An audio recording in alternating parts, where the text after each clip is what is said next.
Argentina es sin duda alguna un país maravilloso, con una cultura impresionante y un folclore digno de conocer.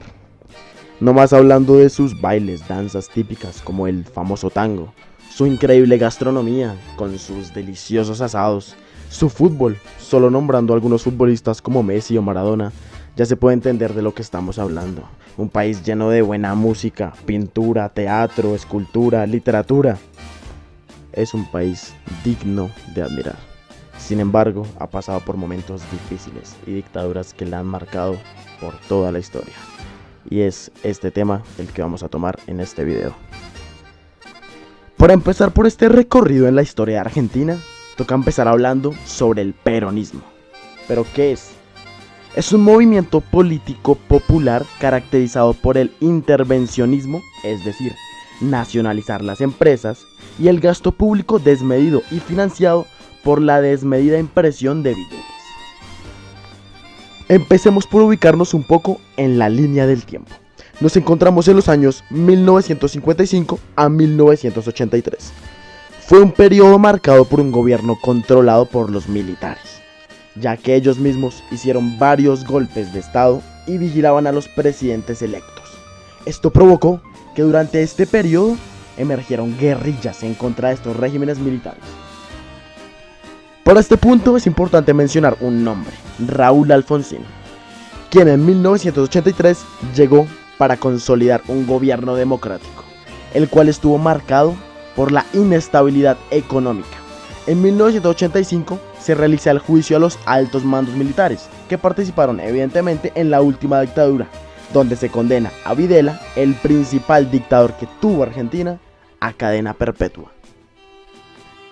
Después del año 1983, Argentina vivió lo que es comúnmente conocido como la Primavera Democrática, en el que vivió un periodo de progreso en la educación y en los medios de comunicación. Sin embargo, para el 1987, los militares empezaron a rebelarse gracias a que el gobierno inició a judicializar a los militares que reprimieron la dictadura de Videla. Alfonsín, sin embargo, no contaba con tropas leales para reprimir estas revueltas, por lo tanto tuvo obligatoriamente que negociar con ellos. Gracias a esto salió la ley de obediencia debida, en la que se exime de responsabilidad penal a los militares de rangos bajos porque estaban tan solo obedeciendo órdenes. Igualmente, hubieron dos rebeliones militares para el 1988.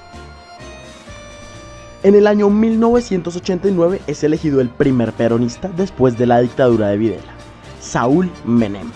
El inicio de su gobierno fue caracterizado por perdonarle las penas a militares y guerrilleros. A pesar de ser peronista, Menem privatizaba las empresas y decreta la ley de convertibilidad.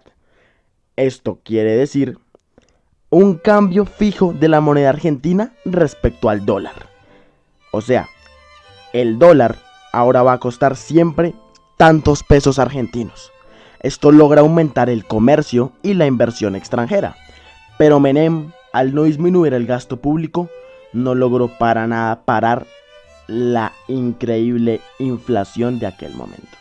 Menem fue reelegido, pero durante este periodo perdió un poco su popularidad gracias a ciertas acusaciones de corrupción. Avanzando 10 años en la línea de tiempo, es decir, para el 1999, llega el turno de Fernando de la Rúa, quien se consagra como presidente de Argentina. Su gobierno se caracterizó por acusaciones de sobornos y la muy conocida crisis del 2001, durante la cual la situación económica empeoró y los ciudadanos de Buenos Aires empezaron a protestar y a saquear tiendas. Esto provocó que el presidente impusiera un estado de sitio, lo que generó aún más descontento en la población argentina y más gente que salía a protestar.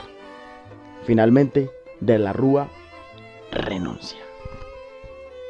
Después de esto, Argentina vivió un periodo de descontrol social, político y económico muy fuerte, hasta que es elegido Néstor Kirchner, y en 2007 es elegida la esposa de Néstor, Cristina Fernández. Aunque las causas de esta crisis pueden datar desde el periodo de las dictaduras en Argentina, durante el gobierno de Cristina se puede observar mejor cómo es que Argentina es muy difícil que salga de esta crisis económica, ya que, Cristina, primero que todo en su gobierno, no paga los fondos buitre, que son deudas que tiene Argentina con los inversores desde la crisis de 2001. Esto provocó que no pudiera encontrar financiación en los mercados internacionales, ya que ninguna entidad privada confiaba en prestarle dinero a un país que no había pagado deudas desde el 2001. Pero Cristina propuso en su plan de gobierno mucho gasto público, ya que ella pretendía subsidiarle casi todo al pueblo, subsidiarle en transporte, subsidiarle los servicios públicos. Entonces lo que tuvo que hacer Cristina fue cobrarle más impuestos a las empresas y también imprimir más billetes.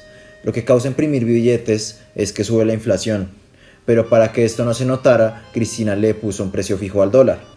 Pero al ponerle un precio fijo al dólar, lo que pasa es que ya nadie va a comprar más dólares legalmente, sino que todo el mundo los va a empezar a comprar en el mercado negro. Al terminar su gobierno, la Argentina de Cristina no tenía mucha inflación, pero es justamente por el hecho de que ella le puso un precio fijo al dólar. Igualmente los datos no mostraban la realidad en la que estaba el pueblo argentino. Cuando llegó Macri, él decide quitarle el precio fijo al dólar y esto hace que la inflación suba un montón y que el PIB baje muchísimo, ya que se empezó a ver la realidad del peso argentino durante el gobierno de Cristina.